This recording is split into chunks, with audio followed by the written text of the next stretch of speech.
Hi hello ನಮಸ್ತೆ ಪ್ರೀತಿಯ ವೀಕ್ಷಕರೇ, ನಾನು ನಿಮ್ಮ deadly Ravi Srivatsa. Deadly today ಗಂಡ ಹೆಂಡತಿಯ ಕಾರ್ಯಕ್ರಮ ಎಪಿಸೋಡ್ ನಂಬರ್ 34ಕ್ಕೆ ನಿಮ್ಮೆಲ್ಲರೂ ಪ್ರೀತಿಯಿಂದ ಸ್ವಾಗತಿಸ್ತಾ ಇದ್ದೇನೆ. ಹೇಮಂತ್ ಪ್ರೀತ್ಸೆ ಖ್ಯಾತಿಯ ಹೇಮಂತ್ ಬಂದು ಈಗ ಆ ಒಂದು ಪೋಡಿಯಂನಂತ ಇದೇನಿದೆ ಮೈಕ್ ಏನಿದೆ ಅಲ್ಲಿ ಬಂದು ನಿಂತಿದ್ದಾರೆ. ಅರ್ಲಿಂದ ಮಾರ್ನಿಂಗ್ 7:30 ಹಿ ಸ್ಟಾರ್ಟೆಡ್. ಈಗ ವಿಶಾಲ್ನ ಆ ಪಾತ್ರ ಏನಿದೆ ಆ ಪಾತ್ರಕ್ಕೆ ಮೆಲ್ಲಿಗೆ ನಿಧಾನವಾಗಿ ಆ ಒಂದು ಜೀವವನ್ನು ತುಂಬುವಂತಹ ಕೆಲಸವನ್ನು ಈಗ ಹೇಮಂತ್ ಒಪ್ಕೊಂಡು ಶುರು ಮಾಡಿದ್ರು. Went on. ಅಫ್ಕೋರ್ಸ್ ಹಿಂದಿನ ದಿವಸ ಅವ್ರು ಏನು ಕಷ್ಟಪಟ್ಟರು ಆ ಲಾಸ್ಟ್ ಲೈನಲ್ಲಿ ಅವ್ರಿಗೆ ಏನು ಆ ಒಂದು ಮೀಟನ್ನು ಕ್ಯಾಚ್ ಮಾಡುವಂತಹ ಒಂದು ಅವಕಾಶ ಸಿಕ್ತೋ ಅದನ್ನು ಈಗ ನಿರರ್ಗಳವಾಗಿ ಸಾಧಿಸ್ಕೊಂಡು ಹೋಗ್ತಾ ಇದ್ದಾರೆ. ಏನು ನೋಡ್ತಾರೆ ಸರ್, ಇದಕ್ಕೆ ಏನು ಬೇಕು ಅಂತಾರೆ, ಇದೆಲ್ಲ ಬೇಕಪ್ಪ ಅಂತೀನಿ, ಅದೆಲ್ಲ ಯಾವ ಮಾಡ್ಯುಲೇಷನ್ ಯಾವ ಒಂದು ರೀತಿಯಲ್ಲಿ ಅದನ್ನು ಹೇಳಿದರೆ ತುಂಬ ಚೆನ್ನಾಗಿ ಕನ್ವೆ ಆಗುತ್ತೆ ಸ್ಕ್ರೀನ್ಗೆ, ಇದನ್ನು ಅರ್ಥ ಮಾಡಿಕೊಂಡು ಅದಕ್ಕೆ ಏನು ಹೇಳ್ತೀವಿ ಅಂತಂದರೆ basic education is very important for ಅದೇನೋ ಹೇಳ್ತಾರಲ್ಲ ಆ technician or a dubbing artist or an artist ಯಾರಿಗೆ ಆಗಿರಲಿ ಕಣ್ರಿ. ಒಂದು ಕಡೆ ಹೇಳ್ಬಿಡ್ತಾರೆ, ಏನು ರಾಜ್ಕುಮಾರ್ ಸರ್ಗೆ ವಿದ್ಯೆ ಇತ್ತಾ, ಏನು ರಾಜ್ಕುಮಾರ್ ಸರ್ಗೆ ಓದಕ್ಕೆ ಬರ್ತಿತ್ತಾ, ಏನು ರಾಜ್ಕುಮಾರ್ ಸರ್ಗೆ ಏನು ಬರದೇ ಹೋದರೂ ಕಲಿಯುವಂತಹ ವಿನಯತೆ ಇತ್ತು, ಕೇಳಿಸ್ಕೊಳ್ಳುವಂತಹ ತಾಳ್ಮೆ ಇತ್ತು. ನಿಮಗೇನಿಲ್ಲದೆ ಇದ್ದರೂ you should be a very good listener ಅಂತ ಹೇಳ್ತಾರೆ. ಅದು ಇಲ್ಲವೇ ಕೆಲವ್ರಿಗೆ ಏನೂ ಇಲ್ಲ. ಅದೇನೋ ಹೇಳ್ತಿರ್ತಾರಲ್ಲ ಕೊತ್ತ ಅಂತ ಬೆಂಕಿ ಮೇಲೆ ಇಟ್ಟಿರೋ ಎಣ್ಣೆ ಥರ ಕುದೀತಾ ಇರ್ತಾರೆ ಅಷ್ಟೇ. ಅಲ್ಲಿ ಬೇಕಾ ನೀವು ವಡೆ ಹಾಕ್ಕೊಳ್ಳಿ, ಬೇಕಾ ನೀವು ಬಜ್ಜಿ ಹಾಕ್ಕೊಳ್ಳಿ, ಬೇಕಾ ನೀವು ಒಗ್ಗರಣೆ ಹಾಕ್ಕೊಳ್ಳಿ, ನಿಮ್ಗೇನು ಬೇಕೋ ನೀವು ಹಾಕ್ಕೊಳ್ಳಿ ನಾವಿರ್ತೀವಿ ಅಂತಾರಲ್ಲ, ಅದೆಲ್ಲ ಸಾಧ್ಯನೇ ಇಲ್ಲ ರೀ. Every one they can become Rajkumar sir, every one they can become doctor Vishnuvardhan sir, some other can become some Tom Dick and Harry, ಅದು ಏನು ಬೇಕಾದ್ರೂ ಆಗ್ಬೋದು. ಆದರೆ ಪ್ರತಿಯೊಂದು ವಿಷಯದಲ್ಲಿ ನಾವು ಹೇಳಿದ ತಕ್ಷಣವೇ ಅಲ್ಲಿಗೋಗಿ ತಮ್ಮನ್ನು ತಾವು ಹೋಲಿಸ್ಕೋತಾರಲ್ಲ, ಸಾಧ್ಯನೇ ಇಲ್ಲ ಕಣ್ರಿ. ಅದನ್ನು ಮಾಡ್ಕೊಳ್ಳೋ ಯೋಗ್ಯತೆ ಪ್ರಾಯಶಃ ಬೆರಳಿಕೆಯಷ್ಟು ಜನಕ್ಕೆ ಮಾತ್ರ ಸಾಧ್ಯ. ಹಾಗಾಗಿ ನಾನು ಹೇಳೋದೇನು ಅಂತಂದರೆ ಎಜುಕೇಷನ್. ನಾವು ಏನೇ ಹೇಳಿದ್ರು ಆ ಗ್ರಾಸ್ಪಿಂಗ್ ಪವರ್ ಅಂತ ಹೇಳ್ತಾರೆ, ನಾವು ಏನೇ ಹೇಳಿದ್ರು ಅದನ್ನು ಕೇಳಿಸ್ಕೊಳ್ಳೋಂತಹ ಒಂದು ತಾಕತ್ ಅಂತ ಹೇಳ್ತಾರೆ, ಗ್ರಹಿಕೆ ಅಂತ ಹೇಳ್ತಾರೆ. ಅದು ಎಲ್ಲಿರುತ್ತೋ ಅಲ್ಲಿ ಗೆಲುವು ನಿರರ್ಗಳವಾಗಿ ಸಾಗ್ತಾ ಹೋಗುತ್ತೆ. ಹೇಮಂತ್ ಆ ದೃಷ್ಟಿಯಲ್ಲಿ ಆ ನಿಟ್ಟಿನಲ್ಲಿ ತುಂಬ ಚೆನ್ನಾಗಿ ನಾನು ಹೇಳಿದ್ದನ್ನು ಅಷ್ಟು ಕೇಳಿಸ್ಕೊಂಡು ವಿಶಾಲ್ನ ಆ ಶರೀರಕ್ಕೆ ತುಂಬ ಮುದ್ದಾದ ಶಾರೀರವಾಗಿ ಎಲ್ಲವನ್ನು ಮಾಡ್ತಾ ಬಂದರೆ ಅವತ್ತು ಸಂಜೆ ಒಳಗೆ ಪುಣ್ಯಾತ್ಮ ಮುಗಿಸ್ಬಿಟ್ರು ಕಣ್ರಿ. ವಿಶಾಲ್ನ ಪಾತ್ರ ಕಂಪ್ಲೀಟಾಗಿ ನನ್ನ ಈ 6 ರೀಲ್ ಏನಿತ್ತು ಅಂದರೆ 12,000 ಅಡಿಯ ಆ ಪಾತ್ರ ಏನೇನಿತ್ತು ಎಲ್ಲವನ್ನು ಮುಗಿಸಿ ಆಗೋಯ್ತು. ನಾನು ಈಗ ನನಗೇನೇ ಆದರೂ ಕೂಡ ರೀ, ಚಿತ್ರೀಕರಣ ನಡಿಬೇಕಾದ ಸಮಯದಲ್ಲಿ ನನ್ನ ಕ್ಯಾಮ್ರಾಮನ್ ನನ್ನ ಹೆಂಡತಿಯಾಗಿ ನಿಲ್ತಾರೆ, ಅಲ್ಲೆಲ್ಲೋ ಎಡಿಟಿಂಗ್ ನಡೀತಾ ಇರ್ಬೇಕಾದ್ರೆ ಎಡಿಟರ್ ನನ್ನ ಹೆಂಡತಿಯಾಗಿರ್ತಾರೆ, ಇನ್ನೆಲ್ಲೋ ಏನೋ ಮಾಡಬೇಕಾದ್ರೆ ಸಂಗೀತ ನಿರ್ದೇಶಕ ನನ್ನ ಹೆಂಡತಿಯಾಗಿರ್ತಾರೆ. ಒಬ್ಬ ನಿರ್ದೇಶಕ ತಂದೆ ಆದರೆ ಇವರೆಲ್ಲ ತಾಯಂದ್ರಾಗ್ತಾ ಬರ್ತಾರೆ. ಸಂಕಲನಕಾರ ಅಲ್ಲಿ ತಾಯಿ ಆಗ್ತಾಳೆ. ಇಲ್ಲೆಲ್ಲೋ ಧ್ವನಿಗ್ರಹಣ ಅಂತ ಬಂದಾಗ ನನ್ನ engineer he is my best girl friend. ನಾವು ಸೊ ಕೇಳಲೇಬೇಕಾಗತ್ತೆ, ಯಾಕಂದರೆ ಈಗ ಏನು ಮಾಡೋಣ, ಈ ಥರ ಏನಾದರೂ ಮಾಡ್ಬೋದಾ ಅಂತ ಕೇಳಿ ಒಂದು ಕುಹುಕಾದಂತಹ ಒಂದು ಕೆಟ್ಟ ಐಡಿಯಾ ಅಂತಲೇ ಹೇಳಿ ಬೈಬೇಡ ಕಂದ ಅಂತಲೇ ಕೇಳಿಕೊಂಡು ಇದೇ ವಾಯ್ಸನ್ನು ಇವನು ಸ್ವಲ್ಪ ಬೇಸಾಗಿ ಮಾಡಿ ಹೇಮಂತು ಆ ಗಂಡ ಮತ್ತು ಅವನಲ್ಲೂ ಒಂದು ಆ ಚೈಲ್ಡಿಶ್ನೆಸ್ ಈ ಥರದೆಲ್ಲ ಏನು ಮಾಡ್ಕೊಂಬಂದ. ಆ ಚೈಲ್ಡಿಶ್ನೆಸ್ಸೇ ಈಗ ಹುಡುಗನ ಪಾತ್ರ ಆಗಿದ್ದರಿಂದ ಯಾಕೆ ತಿಲಕನ ಪಾತ್ರಕ್ಕೂ ಕೂಡ ನಾವು ಇದೇ ಧ್ವನಿಯನ್ನು ಕೊಂಚ ಹಸ್ಕಿ ಮಾಡಿ ಕೊಂಚ ಸೆನ್ಸಿಟಿವ್ ಇದೇನಿರುತ್ತೆ ಒಂಚೂರು ಶಾರ್ಪ್ನೆಸ್ ಅಂತ ಏನಿರುತ್ತೆ ಅದನ್ನು ಮಾಡಿ ನಾವು ಯಾಕೆ ಇದನ್ನು ನುಗ್ಗಿಸ್ಬಿಡಬಾರ್ದು ಅಂತ ಕೇಳಿದೆ. ಯಾಕೆ ಅಂತಂದರೆ ಬಂದು ಹೋದಂತಹ ಎಲ್ಲ dubbing artist they were out of mind out of sight. ಕಾಣ್ತಾನೇ ಇಲ್ಲ ಯಾರೂ, ಕಿವಿ ಕೇಳಿಸ್ತಾನೂ ಇಲ್ಲ ಅವ್ರ ಧ್ವನಿಗಳು. ಹೇಮಂತ್ ಲಕ್ಷ್ಮಿ ಬಂದ್ಲು ಆ ಹೆಣ್ಮಗು, ಆ ಧ್ವನಿ ತುಂಬ ಚೆನ್ನಾಗಿ ಈಗಲೂ ಕೂತಿದೆ. ಅವಳು ಮಾತಾಡಿದ ಆ ರೀತಿ, ಆ ಹೊಸಲು ದಾಟಿ ಹೋದಂತಹ ಆ ದಿನ, ಅವಳು ಹೇಳಿದಂತಹ ಆ ವಿಧಾನ ಎಲ್ಲವೂ ಈಗ ಹೇಗಿದೆ. ಹೇಮಂತು ಹಾಗೆ ಮನಸ್ಸಿನೊಳಗೆ ಹೃದಯದೊಳಗೆ ಗಾಢವಾಗಿ ಕೂತ್ಬಿಟ್ಟಿದ್ದಾನೆ ಹುಡುಗ. ಸೊ ಯಾವಾಗ ಆನಂದನ ಕೇಳಿದೆ, ಕಂದ ಅದಾಗತ್ತಾ ಕಂದ, ಇದು ಹೋಗು ಚಿನ್ನ, ಆ 4ನೇ ರೀಲಲ್ಲಿ ಜಾಗ ಹಾಕಿ ನೋಡು, ಎಷ್ಟು ಮುದ್ದಾಗಿ ಅವಳ ಜೊತೆ ಸರಸ ಸಲ್ಲಾಪದಲ್ಲಿರ್ಬೇಕಾದ್ರೆ ಆ ಗಂಡನಾದವನು ಹೇಗೆ ಬಾಯ್ ಫ್ರೆಂಡ್ ಆಗಿ ಕೂಡ ಆ ಒಂದು ಕರ್ತವ್ಯ ನಿಭಾಯಿಸ್ತಾನೆ ಅಂದಾಗ ಆ ವಾಯ್ಸ್ ಇದೆಯಲ್ಲ, ಆ ವಾಯ್ಸನ್ನು ನಾನು ಟೋಟಲಾಗಿ ತಿಲಕಕ್ಕೆ ತಂದುಬಿಟ್ರೆ ತುಂಬ ಚೆನ್ನಾಗಿರುತ್ತೆ ಕಂದ ಅಂದಾಗ ವಿ ವಿಲ್ ಟ್ರೈ ಅಂತ ಹೇಳಿದಂತಹ ಆ ಜೀವ ಎಗೈನ್ ಆ ಸಂಜೆ ನಾವು ಕೂತ್ಕೊಂಡು ಅವ್ರದ್ದು ಕನ್ವಿನ್ಸ್ ಎಲ್ಲ ಏನಿತ್ತು ಅದೆಲ್ಲ ಕೊಟ್ಟು ಕಾಫಿ ಎಲ್ಲ ಕುಡಿಸಿ, ಹೇಮಂತ್ ಸರ್ ಇನ್ನೊಂದು ನಿಮ್ಮ ಹತ್ರ ಕೇಳ್ಕೊಬೋದಾ ಏನು ಅಂತಂದರೆ, ಅದು ಚೆನ್ನಾಗಿ ಮಾಡಿದ್ರೆ ಹೇಮಂತ್ ಸರ್ ಪ್ಯಾಂಪರ್ ಮಾಡಬೇಕಲ್ಲ, ಆರ್ಟಿಸ್ಟ್ಗಳನ್ನ ಪ್ಯಾಂಪರ್ ಮಾಡೋ ಜಾಗದಲ್ಲಿ ಪ್ಯಾಂಪರ್ ಮಾಡಬೇಕು, ಹೊಡೆಯೋ ಜಾಗದಲ್ಲಿ ಹೊಡಿಲೇಬೇಕು, ಉಗಿಯೋ ಜಾಗದಲ್ಲಿ ಉಗಿಲೇಬೇಕು, ತಿದ್ದೋ ಜಾಗದಲ್ಲಿ ತಿದ್ದಲೇಬೇಕು. ಯಾಕೆ ಅಂತಂದರೆ ಅವ್ರು ಕಲಿಯೋಕ್ಕೆ ಬಂದಿರ್ತಾರೆ. ಯಾರು ಕಲಿತು ಬಂದು ನಾವು ಮಹಾನ್ ಭಾವರು ಸಾಧ್ಯನೇ ಇಲ್ಲ. ಯಾಕೆಂದರೆ ನಿರ್ದೇಶಕನ ಮುಂದೆ ಯಾವತ್ತಿದ್ರು ಆರ್ಟಿಸ್ಟ್ ಹಂಗೊಂದು ಹೆಜ್ಜೆ ಕೆಳಗೆ ಇಳಿಲೇಬೇಕು. ಇಳಿದಾಗಲೇ ಅವನೊಂದು ಹೆಜ್ಜೆ ಜೀವನದಲ್ಲಿ ಮೇಲೆ ಹೋಗೋಕ್ಕೆ ಸಾಧ್ಯ ಆಗುತ್ತೆ. ನಾ ಬರ್ತಾನೆ, ನಾನು ಮೇಲಿದ್ದೀನಿ, ನೀನೇನಿಲ್ಲ ಅಂತ ನಿರ್ದೇಶಕನಿಗೆ ಹೇಳೋ ಆರ್ಟಿಸ್ಟ್ ಜೀವನದಲ್ಲಿ ಉದ್ಧಾರ ಆಗೋದಿಲ್ಲ. ಆ ನಿಟ್ಟಿನಲ್ಲಿ ಓಕೆ, ನಾವು ಪ್ಯಾಂಪರ್ ಮಾಡೋ ಟೈಮ್ನಲ್ಲಿ ಏನು ಮಾಡಬೇಕಾಗಿತ್ತೋ ಅದನ್ನು ನಾನು ಯಾವಾಗ ಹೇಮಂತ್ಗೆ ಮಾಡ್ತಾ ಹೋದ್ನೋ ಮೆಲ್ಲಿಗೆ ಒಂದು ಸಣ್ಣದಾಗಿ ಬಾಣ ಬಿಟ್ಟೆ. ಏನು ಅಂತಂದರೆ ಕಂದ, ಆ ಜಾಗದಲ್ಲಿ ತುಂಬ ಮುದ್ದಾಗಿ ಮಾಡಿದ್ರಿ. ಹೌದಾ ಸರ್, ನಿಮ್ಗೆ ಇಷ್ಟ ಆಯ್ತಾ ಸರ್? ಹೌದು. ಅದನ್ನೇನಾದರೂ ತಿಲಕ್ಕಿಗೆ ಮಾಡಲಿಕ್ಕಾಗತ್ತಾ ಅಂತಂದೆ. ಕನ್ನಡಕ ಹಾಕ್ತಿದ್ರು ಹೇಮಂತ್, ಇವಾಗ ಹಾಕಲ್ಲ ಸಾಮಾನ್ಯವಾಗಿ, ಮೋಸ್ಟ್ಲಿ ಕಾಂಟ್ಯಾಕ್ಟ್ ಏನೋ ಹಾಕಿರ್ಬೋದು. ಸಡನ್ನಾಗಿ ಸಾರ್ ಅಂದ್ಬಿಟ್ಟು ಆ ಕನ್ನಡದೊಳಗಿಂದ ಹಿಂಗೆ ನೋಡೋ, ಇಟ್ ವಾಸ್ ವೆರಿ ಕಾಮಿಕಲ್. ಅಲ್ಲೊಂದು ಊಟದ ಜಾಗ ಇದೆ ನಮ್ಮ ಆಕಾಶನಲ್ಲಿ. ಅದು ಕೇಳಿದ ತಕ್ಷಣ ಸಾರ್ ಅಂತಂದರು, ಟ್ರೈ ಮಾಡೋಣ, ಗ್ರಿಪ್ಪಲ್ಲಿ ಕೂತಿದ್ದೀರಾ, ವಾಯ್ಸು ಕೂಡ ತುಂಬ ಚೆನ್ನಾಗಿದೆ, ಹಿಂಗಂದರೆ ಹಂಗೆ ಓಡ್ತಾ ಇದ್ದೀರಾ, ಈ ಟೈಮಲ್ಲಿ ನೀವು ನನಗೊಂದು ಹೆಲ್ಪ್ ಮಾಡಿಬಿಟ್ರೆ ತುಂಬ ಹೆಲ್ಪ್ ಆಗುತ್ತೆ ಕಂದ ಅಂತೆ. ಸರಿ, ಅದಾಗಿದ ತಕ್ಷಣ ಹಿ ಟೋಲ್ಡ್, ಒಂದು ಸತಿ ಟ್ರೈ ಮಾಡಿ ನೋಡೋಣ ಸಾರ್. ಆ ಟ್ರೈ ಮಾಡಿ ನೋಡೋಣ ಅನ್ನೋದೇ it is a green signal for the director. ಆಗಲ್ಲ ಸರ್, ಬಿಟ್ಬಿಡಿ ಸರ್ ಅನ್ನೋದಿರುತ್ತಲ್ಲ, ಅದೇ ಅಲ್ಲಿಗೆ ಅದೊಂದು ಸ್ಯಾಚುರೇಷನ್ ಪಾಯಿಂಟ್, ಸಾಕು ಅನ್ನೋದು ಬಂದುಬಿಟ್ಟಿದೆ ಅಂತ. ಟ್ರೈ ಅನ್ನೋದು ಬರುತ್ತಾ, ನುಗ್ತಾರೆ ಅನ್ನೋ ಒಂದು ಭಾವನೆ. ಸರಿ, ಟಿಫನ್ ಎಲ್ಲ ತರಿಸಿ ಎಲ್ಲ ಮಾಡಿ ತಕ್ಷಣ ಒಂದು ಸರಿ ನೋಡೋಣ ಅಂತ ಹೇಳಿ ಕರ್ಕೊಂಡೋಗಿ, ಅವತ್ತು ನನಗೆ ಅನ್ಸುತ್ತೆ ಮೋಸ್ಟ್ಲಿ ಜನಾರ್ದನಿಂದ ಸಾಗು ದೋಸೆ ಬರೀ ತರಿಸ್ಬಿಟ್ಟಿದ್ವಿ. ತುಂಬ ಚೆನ್ನಾಗಿ ಎಲ್ಲ ಮುಗಿತಲ್ಲ, ತಿನ್ಕೊಂಡೆಲ್ಲ ಹೊರಟ್ಬಿಡೋಣ ಅನ್ನೋ ಥರದಲ್ಲಿ. ಈ ಸಾಗು ದೋಸೆ, ಈ ತುಪ್ಪ ಇದೆಲ್ಲ ತಿಂದಾಗ ಏನಾಗುತ್ತೆ, ಈ ಗಂಟ್ಲಿದೆಯಲ್ಲ, ಆ ಗಂಟ್ಲಿನಲ್ಲಿ ಎಣ್ಣೆ ಹೋಗಿ ಇಳಿದ ತಕ್ಷಣ ಗಂಟ್ಲನ್ನ ಹಾಗೆ ಅರ್ಧ ತಿನ್ಕೊಳ್ಳುತ್ತೆ, ಕರ್ಕಶವಾದ ಧ್ವನಿ ಶುರು ಆಗುತ್ತೆ. ಆದರೂ ನೋಡೋಣ ಒಂದು ಝೀಲಲ್ಲಿ ನಿಂತ ಹೋಗಿ, ಅದು ಕೊಡಿಸಿದ್ದೇ ಏನು ಭಾಗ್ಯ ಆಗೋಯ್ತಾ ಏನೋ ಗೊತ್ತಿಲ್ಲ, ಅಲ್ಲಿ ಹೋಗಿ ನಿಂತು ಡಬ್ ಮಾಡೋಕ್ಕೆ ಶುರು ಮಾಡಿದ್ರೆ ಒಂದು ಸಣ್ಣ ಕರ್ಕಲ್ ಧ್ವನಿ ಅಂತಾರಲ್ಲ ಆ ಥರದ್ರಲ್ಲಿ, ಪ್ಲಸ್ ಆ ಶಾರ್ಪ್ನೆಸ್, ಪ್ಲಸ್ ಈ ಮಾಡ್ಯುಲೇಷನ್ಸ್ ಏನು ಹೇಳಿದ್ವಿ ಅದು ತಿಲಕ್ಗೆ ತುಂಬ ಚೆನ್ನಾಗಿ ಕೂತ್ಕೊಂಡ್ಬಿಡ್ತು ಕಣ್ರಿ, ತುಂಬ ಚೆನ್ನಾಗಿ ಕೂತ್ಕೊಂಡ್ಬಿಡ್ತು. ಹೇಮಂತ್ ಅಂತಂದೆ, ಸರ್ ಇದಕ್ಕೆ ಎಷ್ಟು ಕೊಡ್ತಾರೆ ಸರ್ ಅಂತಂತು ಆ ಜೀವ. ನಾನು ಅಂದೆ, ಒಂದು ಸತಿ ಮಾತಾಡ್ತೀನಿ ಕಂದ, ನೋಡೋಣ ಅಂತ ಹೇಳಿ ಈಗ ಬಾಬು ಸರ್ ಹತ್ರ ಹೋದೆ. ಬಾಬು ಸರ್ಗೆ ಫೋನ್ ಮಾಡಿದೆ, ಸರ್ ಹೀಗೆ ಅಂದ್ಕೊಂಡಿದ್ದೀನಿ, ಇದು ಈ ಥರ ಮಾಡ್ತಾಯಿದ್ದೀನಿ, ಒಂದೇ ಆಗಲ್ವ ರವಿ ಅಂತ. Because experience of A producer. ಈಗ ಅವ್ರು ನೋಡ್ಬಿಟ್ಟಿದ್ದಾರೆ ಜೀವನದಲ್ಲಿ ಯಾವಾಗ ಸ್ವಾತಿ, ಗೀತಿ ಅಂತ ದೊಡ್ಡ ಸಿನಿಮಾಗಳನ್ನ ಮಾಡಿದಂತಹ ದೊಡ್ಡ ನಿರ್ಮಾಪಕ, ಕುಟುಂಬ ಆಗಿರ್ಬೋದು, ಗೌರಮ್ಮ ಆಗಿರ್ಬೋದು, you name them, he was on back of that cinema. So ಹಂಗಿರ್ಬೇಕಾದ್ರೆ ಯಾವಾಗ ಅದೆಲ್ಲ ಹೇಳಿದ್ನೋ ಸೇಮ್ ಆಗಲ್ವ ರವಿ ಅಂತಂದರು. ಸರಿ, ಒಂದು ಸಣ್ಣ ಒಂದು ಮಾರ್ಪಾಟ್ ಮಾಡ್ಕೊಂಡು ಅದನ್ನು ಮಾಡ್ತಾ ಇದ್ದೀನಿ ಸರ್, ನೀವು ಹೂ ಅಂದರೆ ಚೆನ್ನಾಗಿರುತ್ತೆ.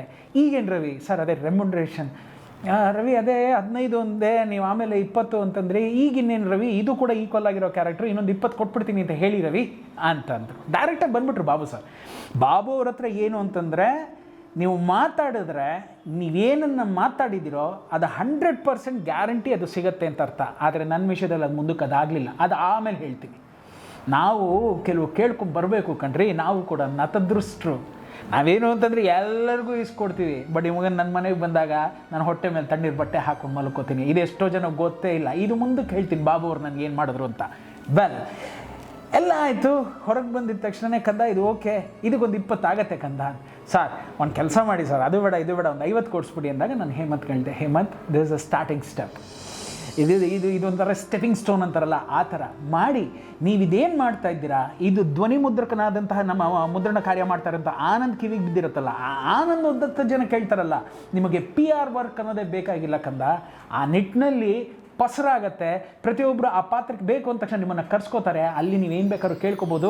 ಇದು ನನ್ನ ಮೊದಲನೇ ಸಿನಿಮಾ, ಶೈಲೇಂದ್ರ ಪ್ರೊಡಕ್ಷನ್ಸ್ಗಾಗಿರೋದ್ರಿಂದ, ನಿಮ್ಮದು ಮೊದಲನೇ ಧ್ವನಿ ಮುದ್ರಣ ಸಿನಿಮಾ ಆಗಿರೋದ್ರಿಂದ ನನಗೊಂದು ಮಾಡಿಕೊಡಿ ಅಂತ ಕೇಳಿದ ತಕ್ಷಣ, ಸರಿ ಸರ್ ನಾಳೆ ಬೆಳಗ್ಗೆ ತಿರ್ಗಾ ಒಂದು 7 ಡನ್. ಶುರು ಆಯಿತು. 7 ಗಂಟೆಗೆ ಶುರು ಮಾಡಿದಂತಹ ಕಾರ್ಯ ಅವತ್ತು ರಾತ್ರಿ ಒಂದು 6 ಗಂಟೆ ತನಕ ಹೋಗೋವ್ರಿಗೆ ಅದಾಗತ್ತೆ ಕಣ್ರಿ. ಏನಾಗುತ್ತೆ, ನೀವೀಗ ವಾಯ್ಸನ್ನು ಚೇಂಜ್ ಮಾಡಬೇಕು, ವಾಯ್ಸನ್ನು ಸ್ವಲ್ಪ ಸ್ಮೂದನ್ ಮಾಡಿ ಅದಕ್ಕೊಂದು ಶಾರ್ಪ್ನೆಸ್ನ ಜಾಯಿನ್ ಮಾಡಿ. ಇದರಲ್ಲೆಲ್ಲ hats off to SP Balasubrahmanyam sir. ನೀವಿವತ್ತು ನೋಡಿ ಅವರ ಹಾಡು ಬರ್ತಾ ಇದ್ರೆ ಹೇಳ್ಬೋದು, ಇದು ವಿಷ್ಣುವರ್ಧನ್ ಸರ್ ಸಿನಿಮಾ, ಇದು ರವಿಚಂದ್ರನ್ ಸರ್ ಸಿನಿಮಾ, ಇದು ಶಿವರಾಜ್ ಕುಮಾರ್ ಸರ್ ಸಿನಿಮಾ, ಇದು ಆನಂದ್ ನಾಗ್ ಅವರ ಸಿನಿಮಾ, ಇದು ಶಂಕರ್ ನಾಗ್ ಅವ್ರ ಸಿನಿಮಾ. ಒಬ್ಬೊಬ್ಬರಿಗೆ ಒಂದೊಂದು ವಿಧದಲ್ಲಿ ತಮ್ಮ ಶಾರೀರವನ್ನು ಚೇಂಜ್ ಮಾಡಿ, ತಮ್ಮ ಧ್ವನಿಯನ್ನು ಚೇಂಜ್ ಮಾಡಿ ಹಾಡ್ತಾ ಇದ್ದಂತಹ the number 1 hats off to you sir. ನಿಮ್ಮ ಆತ್ಮ ಎಲ್ಲೇ ಇರಲಿ, ಅದಕ್ಕೆ ಮರುಜನ್ಮ ಅನ್ನೋದೇ ಬೇಡ, ಸಾಕು, ಎಲ್ಲವನ್ನೂ ಜೀವನದಲ್ಲಿ ಅನುಭವಿಸಿದ್ದೀರಾ, ನೀವೆಲ್ಲೇ ಇರಿ, ಸುಖವಾಗಿರಿ ಬಾಲಸುಬ್ರಹ್ಮಣ್ಯಂ ಸರ್. ಆ ನಿಟ್ಟಿನಲ್ಲಿ ತಿಲಕ್ಗೆ ನಾವು ವಾಯ್ಸನ್ನು ಚೇಂಜ್ ಮಾಡಿ, ಅದನ್ನು ಸ್ಮೂದನ್ ಮಾಡಿ, ಅದಕ್ಕೊಂದು ಶಾರ್ಪ್ನೆಸ್ ಕೊಟ್ಟು ಏನೆಲ್ಲ ಈ ಹುಡುಗ ಒದ್ದಾಡ್ಕೊಂಡು ಬಂದಿದ್ನೋ ಸ್ವಲ್ಪ ಸ್ಟ್ರೈನ್ ಆಗಿತ್ತು. ವಾಯ್ಸ್ ಸ್ಟ್ರೈನ್ ಆಗಿತ್ತು. ನಾವು ಅದ್ರ ಮೇಲೆ ಪ್ರೆಷರ್ ಹಾಕೋಕ್ಕಾಗ್ತಾ ಇರಲಿಲ್ಲ. ಯಾಕೆ ಅಂತಂದರೆ ಆ ಹುಡುಗನ ಪ್ರೊಫೆಷನ್ ಇದಲ್ಲ ಕಣ್ರಿ. ಆ ಹುಡುಗ ಹಾಡ್ಗಾರ. ನಾವೇನೋ ಮಾಡ್ಬೇಕಪ್ಪ, ಅದ್ರ ಜೀವ ಏನೋ ಆಗಿ ಒಂದು ವಾರ ಏನಾದ್ರು ಕೂತ್ಕೊಂಡ್ಬಿಡ್ತು ಅಂದರೆ ಯಾರು ದುಡ್ಡು ಕೊಡ್ತಾರೆ? ನಮಗಿದು ಝೀಲು. ಬಟ್ ಆ ಹುಡುಗನ ಜೀವನ ಬೇರೆ ಇದೆ. ಇದು ವರ್ಷದ ಕೂಳು ಬೇರೆ ಇದೆ. ನಾನು ಪ್ರೆಷರೈಸ್ ಮಾಡಲಿಲ್ಲ. ಯಾಕಂದರೆ ಏನು ಮಾಡೋಣಪ್ಪ ಅಂತಂದೆ, ಸರ್ ಒಂದು ನೆಕ್ಸ್ಟ್ ಅವರ್ ವರ್ಕ್ ಇರ್ಬೋದು sir, max to 2 hours sir. ಒಂದು 7ಕ್ಕೆ ಸ್ಟಾರ್ಟ್ ಮಾಡೋದು 9 ಮುಗ್ದೋಗುತ್ತಾ? ಯಾಕೆ ಅಂತಂದರೆ ನಾನು 10 o'clock ಎಷ್ಟು ಗೋ ಟು ಚಾಮುಂಡೇಶ್ವರಿ ಅಂತಂದರು. 100% 9 ಮುಗಿಸೇ ಕಳಿಸ್ಕೊಡ್ತೀನಪ್ಪ ಅಂತಂದೆ. ಇನ್ನೊಂದು ದಿವಸ ಬೆಳಗ್ಗೆ 7ರಿಂದ ಬಂದು 9 ಗಂಟೆ, 9 ಆಗಲಿಲ್ಲ ರೀ, 8:30 ಒಳಗಡೆ ಆ ಹುಡುಗ ಎಲ್ಲವನ್ನು ಮುಗಿಸಿ ಆ ಲಾಸ್ಟು ಅದು ಬಂದು ಅವ್ನ ಅಟ್ಯಾಕ್ ಮಾಡೋದು, ವಿಶಾಲ್ನ ಅಟ್ಯಾಕ್ ಮಾಡೋದಾಗಿರಲಿ, ಆ ಶೋರ್ನ ನಡೆಯುವಂಥ ವಿಷಯಗಳೇನಿದೆ ಅದೆಲ್ಲವನ್ನು ಮುಗಿಸಿ ಎಲ್ಲ ಆಗಿ ಆ ಹುಡುಗನ ಬೀಳ್ಕೊಟ್ಟು ಅಲ್ಲಿಗೆ 40,000 ರೂಪಾಯಿ ಆ ಹುಡುಗನಿಗೆ ಏನು ನಾವು ಸಂಭಾವನೆಯನ್ನು ಸಂದಾಯ ಮಾಡಬೇಕಾಯ್ತು ಅದೆಲ್ಲ ಮಾಡಿ ಕೊಟ್ಟು ಕಳಿಸಿದ್ಮೇಲೆ ಈಗ 9:30ವರೆಗೆ ಎಂಟ್ರಾದಂಥ ಹೆಣ್ಮಗಳು ಯಾರು ಅಂತಂದರೆ ದಟ್ ವಾಸ್ ಮಂಜು ಭಾಷಿಣಿ ಬರೋದ್ರ ಜೊತೆಗೆ ಸುನೇತ್ರನೂ ಜೊತೆ ಕರ್ಕೊಂಬಂದರು. ಅವರಿಬ್ಬರು ನೆನಪಿರಬೇಕು ನಿಮ್ಗೆ, ಆ ಸಿಲ್ಲಿಲಲ್ಲಿ ಪೇರ್ ಅಂತ ಏನು ಕರೀತಾರೆ, ಅವರಿಬ್ಬರು ಒಟ್ಟಿಗೆ ಎಂಟ್ರಾದರೆ ಈ ನನಗೆ ಸುನೇತ್ರ ಏನು ಅಂತಂದರೆ ಇವಳು ಒಂಥರ ಅಕ್ಕನ ಥರ, ಒಂಥರ ತಂಗಿ ಥರ. ಯಾವಾಗ ಇದು ಅವಳ ಇದು ಸಂಬಂಧ ಶುರು ಆಗೋದು 1994, 95, 96. ಆವಾಗ dubbing artist. If at all ನೀವು ಪ್ರೇಮ ಅವರ ಧ್ವನಿಯನ್ನು ಕೇಳಿದ್ರೆ ಅದಕ್ಕೆ ಜೀವ ತುಂಬುವುದೇ ಸುನೇತ್ರ. ಪ್ರೇಮ ಅವರ ಪಾತ್ರ ಇವತ್ತೇನಾದ್ರು ತುಂಬ ಚೆನ್ನಾಗಿದೆ ಅಂತಂದರೆ ಅದಕ್ಕೆ ಜೀವನ ಕೊಟ್ಟಿದ್ದೇ ಸುನೇತ್ರ.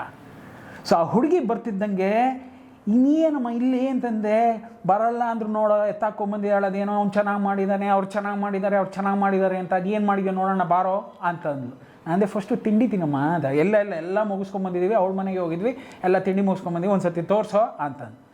ನಡೀರಮ್ಮ ನೀವಿಬ್ಬರು ಒಳಗೋಗಿದ ತಕ್ಷಣ ನೋಡೋರಂತೆ ಅಂತಂದೆ. ಇವರಿಬ್ಬರು ಒಳಗೆ ಹೋಗ್ತಿದ್ದಾಗೆ ಅವತ್ತು ಆ ದಿನದಲ್ಲಿ ಬಂದಂತಹ ಅತಿಥಿ ಯಾರು ಅಂತಂದರೆ that was Vijay Sarathi, the most popular. ಅದೇನೋ ಅಂತಾರಲ್ಲ, ಆ ದಿನಗಳಲ್ಲಿ ಆತ ಇಲ್ಲದೇ ಇರುವಂತಹ ಸಿನಿಮಾ ಇಲ್ಲ, ಆತನ ಒಂದು ನಿಕಟ ಸಂಪರ್ಕ ಇಲ್ಲದೆ ಇರುವಂತಹ ವ್ಯಕ್ತಿಗಳಿಲ್ಲ, ಆತನ ಒಂದು PR ಸಹಾಯದಿಂದ ಮೇಲೆ ಬರದೇ ಇರುವಂಥ ಆರ್ಟಿಸ್ಟ್ಗಳಿಲ್ಲ. ನನ್ನ ಯಜಮಾನನ್ ಕೂಡ ಪ್ರಾಣ ಸ್ನೇಹಿತ ಯಾರು, ವಿಜಯ್ ಸಾರಥಿ. ಎಷ್ಟೋ ಟೈಮ್ನಲ್ಲಿ ಪ್ರಾಯಶಃ ಲಾಸ್ಟಲ್ಲಿ ಯಾವಾಗ ನನಗೆ ಮತ್ತು ನನ್ನ ಯಜಮಾನರಿಗೆ ಒಂದು ಗಲಾಟೆ ಆಗೋಯ್ತು, ನಾವಿಬ್ಬರು ದೂರ ಆಗೋಗ್ಬಿಟ್ವು, ನಮ್ಮಿಬ್ಬರನ್ನ ಸೇರಿಸೋ ಪ್ರಯತ್ನ ಮಾಡಿದ್ದು ಯಾರು ಅಂತಂದರೆ ದಟ್ ವಾಸ್ ವಿಜಯ್ ಸಾರಥಿ. ಅವರು ಸಾಯೋ ಹಿಂದಿನ ದಿನ ಅವ್ರು ಹೇಳಿದಂತಹ ಮಾತು ಇವತ್ತು ಚೆನ್ನಾಗಿದೆ, ನೆನಪಿದೆ. ನೀನೇನು ವರಿ ಮಾಡಬೇಡಯ್ಯ, ನೀನು ಇರೋವರೆಗೂ ಜೀವನ ಚೆನ್ನಾಗಿ ನಡೆಯುತ್ತೆ, ನೀನು ಯಾರಿಗೂ ಮೋಸ ಮಾಡಿಲ್ಲಯ್ಯ, ನಿನ್ನ ಪಾಡಿ ನೀನು ಹೋಗ್ತೀಯ, ಏನು ನಾವು 6ಕ್ಕೆ ಹೋಗದಿದ್ರೂ ಪರವಾಗಿಲ್ಲ ಶ್ರೀವತ್ಸ, 3ಕ್ಕಂತೂ ನಾವು ಇಳಿಯಲ್ಲಯ್ಯ, ಚೆನ್ನಾಗಿರುತ್ತೆ ಬಿಡಯ್ಯ ಅಂತ ಹೇಳಿದ ವಿಜಯ್ ಸಾರಥಿ ಅವರ ಮಾತು ಇವತ್ತು ಸತ್ಯ. ಅವ್ರು ಹೊರಟೋಗಿ ಎಷ್ಟೋ ವರ್ಷಗಳಾಗ್ತಾ ಇದೆ. ಚೆನ್ನಾಗಿದ್ದೀನಿ ವಿಜಯ್ ಸಾರಥಿ ಸರ್, ನಾನು ತುಂಬ ಚೆನ್ನಾಗಿದ್ದೀನಿ. ಅದಕ್ಕೆ ಈ ಮುಖ್ಯ ಕಾರಣ ನಿಮ್ಮ ಆಶೀರ್ವಾದ. ಅವ್ರಿಗೂ ಏನೋ ಅಂದ್ರಂತೆ, ಗಂಡ ಹೆಂಡತಿ ತುಂಬ ಚೆನ್ನಾಗಿ ಬಂದಿದೆ ಹಾಗೆ ಹೀಗೆ. ಆಕಾಶ್ ಮುಂದೆ ಹೋಗ್ತಿದ್ನಯ್ಯ, ಇಲ್ಲಿ ಕೇಳಿದೆ ಏನಪ್ಪ ನಡೀತಿದೆ ಅಂತಂದೆ. ಮೇಲ್ಗಡೆ ಈ ಥರ ಗಂಡ ಹೆಂಡತಿ, ಅದ್ರ ಮೇಲ್ಗಡೆ ಈ ಥರ ಆ ಥರ ಹಂಗೆಲ್ಲ ಹೇಳಿದ್ರು. ನಮ್ಮ ಶ್ರೀವತ್ಸ ತಾನೆ ಅಂತ ನೋಡೋಕೆ ಬಂದ್ಬಿಟ್ನಪ್ಪ ಅಂತಂದರು. ಬನ್ನಿ ಅಂತ ಹೇಳಿ ಅವ್ರನ್ನ ನಮ್ಮ ಕನ್ಸೋಲ್ ರೂಮಲ್ಲಿ ಕೂಡಿಸ್ಕೊಂಡು ಆ ಕಡೆ ಅವರಿಬ್ರಿಗೆ ಕೂಡಿಸಿ ಈಗ ಒಂದೊಂದಾಗಿ ರೀಲ್ಗಳನ್ನ ಹಾಕ್ತಾ ನೋಡಮ್ಮ ಅಂತ ಹೇಳಿ ನನಗೇನು ಅಂತಂದರೆ ಒಂದು ಹೆಮ್ಮೆ. ಪಕ್ಕದಲ್ಲಿ ಯಾರು ಬಂದು ಕೂತಿದ್ದಾರೆ, ಈಗ ವಿಷ್ಣು ಸರ್ಗೆ ಬೇಕಾದಂತಹ ಒಂದು ಜೀವ ಬಂದು ಕೂತಿದೆ. ನನ್ನ ಮತ್ತು ನನ್ನ ಯಜಮಾನನ ಮಧ್ಯೆ ಮೊದಲಿರೋ ರ್ಯಾಪ್ ಓವರ್ ಇಲ್ಲ. ಏನಾದರೂ ನನ್ನ ಯಜಮಾನಿಗೆ ತೊಗೊಂಡೋಗಿ ನ್ಯೂಸನ್ನು ಕೊಟ್ಟರೆ ಅದು ಈ ಜೀವ ಇವಾಗ ಕೊಡುತ್ತೆ. ಈ ಜೀವಕ್ಕೆ ಏನೆಲ್ಲ ಬೇಕೋ ಅದನ್ನೆಲ್ಲ ತೋರಿಸ್ಬಿಡೋಣ ಅನ್ನೋ ಒಂದು ಆಸೆನಲ್ಲಿ ಕೂಡ ಯಾವಾಗ ರೀಲ್ಗಳನ್ನ ಹಾಕ್ತಾ ಹೋದ್ನೋ, Suneesh was watching from the ಒಳಗಡೆ ಡಬ್ಬಿಂಗ್ ರೂಮಿಂದ ನೋಡ್ತಾ ಏನೋ ಇಷ್ಟೊಂದು ಸ್ಲೋ ಆಗಿದೆಯಲ್ಲೋ ಅಂತ. ಕಮರ್ಷಿಯಲ್ ಸಿನಿಮಾ ಫಾರ್ಮ್ಯಾಟ್ಸ್ ಬೇರೆ, ಒಂದು ಕ್ಲಾಸ್, ಸೆಮಿ ಕ್ಲಾಸ್, ಒಂದು ಬೇರೆ ಪೊಯೆಟಿಕ್ ಫೀಲ್ ಇರುವಂತಹ ಒಂದು ಸಿನಿಮಾಗಳ ಇದು ಬೇರೆ ಇರುತ್ತಮ್ಮ. ಆ ನಿಟ್ಟಿನಲ್ಲಿ ತಲೆ ಇಟ್ಕೊಂಡು ತಲೆಯಲ್ಲಿ ಅದನ್ನೆಲ್ಲ ತುಂಬಿಕೊಂಡು, ಎಸ್ಪೆಷಲಿ ಮಂಜು ಕ್ಯಾರೆಕ್ಟರ್ ಏನು ಅಂತಂದರೆ ಒಂದು ಸ್ನೇಹಿತೆ ಆದರೂ ಎಲ್ಲೋ ಒಂದು ಕಡೆ ಅವಳಿಗೆ ಅಕ್ಕನಾಗಿರ್ತಾಳೆ, ಇವನಿಗೆ ಗಂಡನ ಕ್ಯಾರೆಕ್ಟರ್ ಎಲ್ಲೋ ಒಂದು ಫ್ರೆಂಡ್ ಆಗಿರ್ತಾಳೆ. ಇಬ್ರಿಗೂ ಅವರ ಜೀವನವನ್ನು ಭದ್ರಪಡಿಸ್ಕೊಳ್ಳಿ, ನಿಮ್ಮ ಬುನಾದಿಯನ್ನು ಭದ್ರಪಡಿಸ್ಕೊಳ್ಳಿ, ನನ್ನ ಲೈಫ್ ಹಾಳಾದಂಗೆ ನಿಮ್ಮ ಲೈಫ್ ಹಾಳಾಗಬಾರ್ದು ಅಂತ ಒಂದು ಪಾಠ ಪ್ರವಚನ ಮಾಡುವಂತಹ ಒಂದು ಕ್ಯಾರೆಕ್ಟರ್ ಆಗಿರೋದ್ರಿಂದ she should mellow down, she should be very slow, she should be very settled. ಆ ನಿಟ್ಟಿನಲ್ಲಿ ನಾನು ಆ ಪೇಸಲ್ಲಿ ಹೋಗಿದ್ದೀನಮ್ಮ ಅಂದ ತಕ್ಷಣ ಅವ್ಳು ಹೇಳಿದ್ಲು ಕಣೋ, ಯಪ್ಪ ಸಿಲ್ಲಿಲಲ್ಲಿನಲ್ಲಿ ನಾನು ಎಷ್ಟು ಮಾತಾಡಿದ್ದೀನೋ ಆ ಪೇಸನ್ನು 10,000% ಕಟ್ ಮಾಡಿ ಮಂಜು ಮೆಲೋ ಡೌನ್ ಅಂತ ಹೇಳಿ ಡೈರೆಕ್ಟ್ರು ಟೋಟ್ಲಾಗಿ ಇದು ಮಾಡಿಬಿಟ್ಟಿದ್ದಾರೆ. ಸುನೋ ನೀನು ಒಂದು ಸತಿ ಬಂದು ನೋಡೆ, ಅದು ಹೆಂಗೆ ಅಂತ ನನಗೆ ಗೊತ್ತಾಗ್ತಿಲ್ಲ, ನನಗೆ ಡೈಜೆಸ್ಟ್ ಆಗ್ತಿಲ್ಲ. ಈಗ ಡಬ್ಬಿಂಗ್ ಮಾಡಬೇಕಾದ್ರೂ ನಾನು ಅದೇ ಇದರಲ್ಲಿ ಮಾಡಬೇಕಲ್ಲ, ನೀನು ಬಾರೆ ಅಂತ ಕರ್ಕೊಂಬಂದ್ಲು ಕಣೋ ಅಂತಂದು. ಹೇಗಿದೆಯಮ್ಮ ಅಂತಂದೆ. ತುಂಬ ಕ್ಲಾಸ್ ಆಗಿದೆ ಕಣೋ ಅಂತಂದರು.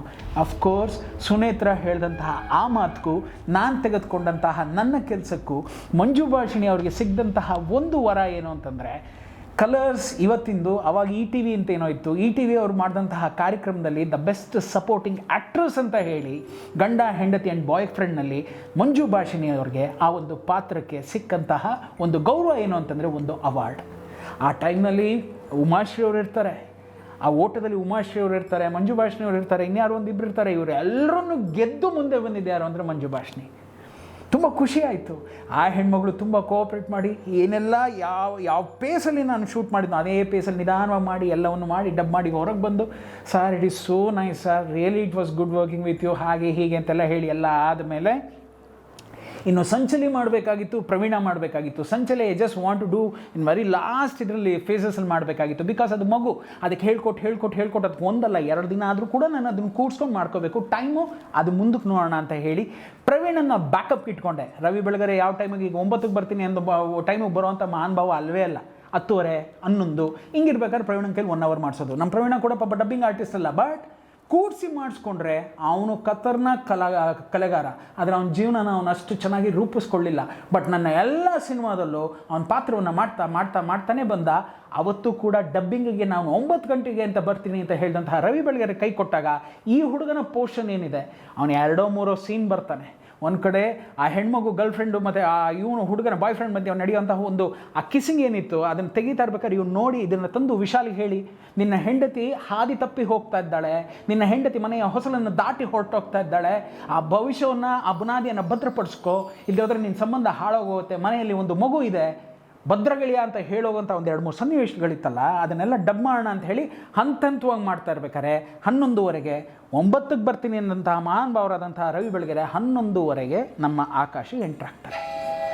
ಆಹಾ ಎಂಥ ಟೈಮಿಗೆ ಹೊಡೆಯುತ್ತೆ ನೋಡಿ, ಪಾಂಗ್ ಅಂತ ರವಿ ಬೆಳಗೆರೆ ನಾಪ್ಸ್ಕೊಂಡ್ರೆ ಎಲ್ಲ ಹೊಡೆಯೋದೇ ಹೊರ್ತಾ ಯಾವುದೂ ನುಂಗ್ಕೊಳ್ಳೋದೇನಿಲ್ಲ. ಇಲ್ಲಿ ಹೊಡೀತು ಸರಿ ಅಲ್ಲ, ಅಲ್ಲಿ ಬಂದಿದ್ದ ತಕ್ಷಣವೇ ಏನು ಮರ್ಯ ಏನು ನಡೀತಾ ಇದೆಯಪ್ಪ ಅಂತಂದರು. ನಡೀತಾ ಇದೆಯಪ್ಪ, ಈ ಥರ ಎಲ್ಲ ಆಗ್ತಾಯಿದೆ ಅಣ್ಣ ಅಂತೆಲ್ಲ ಹೇಳಿದೆ. ಸರಿ ಈಗ ಇಲ್ಲೆಲ್ಲೋ ಒಂದು ಕಡೆ ದೋಸೆ ಸಿಗುತ್ತಂತಲ್ಲೋ, ತರಿಸ್ಬಿಡೋ ತಿನ್ನೋಣ ಅಂತಂದರು.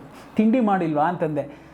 ಒಂದು ಕಡೆ ರವಿ ಬೆಳಗೆರೆಯ ಆ ಕುತಂತ್ರಗಳಿಗೆ ಬೇಜಾರಾದರೆ, ಇನ್ನೊಂದು ರವಿ ಬೆಳಗೆರೆಯ ಒಳಗಿರ್ತಕ್ಕಂತಹ ಆ ಒಂದು ಮಗುವಿನ ಮನಸ್ಸಿದೆಯಲ್ಲ, ಆ ಹೃದಯ ಇದೆಯಲ್ಲ, ಅದಕ್ಕೊಂದೊಂದು ಸರಿ ನನ್ನ ಹೃದಯ ಕೂಡ ಅಯ್ಯೋ ಅನಿಸುತ್ತೆ. ಇದ್ದಿದ್ದಾಗ ನೇರವಾಗಿ ಹೇಳಿಬಿಡ್ತಾರೆ, ಹೇಳಬೇಕಾದ ವಿಷಯನೆಲ್ಲ ಮುಚ್ಚಿಟ್ಬಿಡ್ತಾರೆ. ಇದ್ದಿದ್ದಾಗ ಹೇಳಿಬಿಟ್ರೆ ನಾವು ಅರಮನೆಯನ್ನು ಕಟ್ಕೋಬೋದು. ಇವ್ರು ಮುಚ್ಚಿಡ್ತಾರಲ್ಲ, ಮುಚ್ಚಿಟ್ಟು ಸಮಾಧಿಯನ್ನು ಕಟ್ತಾರಲ್ಲ, ಅಲ್ಲಿ ನಾನು ನನ್ನ ಸಮಾಧಿಯನ್ನು ಕಟ್ಕೊಂಡಿದ್ದೆ. ಅವರಿಂದ ನಾನು ಒಂದೇ ಒಂದು ರೂಮ್ ಕೂಡ ಅಲ್ಲ, 2 ಅಡಿ 3 ಅಡಿ ಯಾವ ಜಾಗದಲ್ಲಿ ನೆಮ್ಮದಿಯಾಗಿ ಇರಲಿಕ್ಕೂ ಕೂಡ ನನ್ನ ಕೈಲಾಗಲಿಲ್ಲ.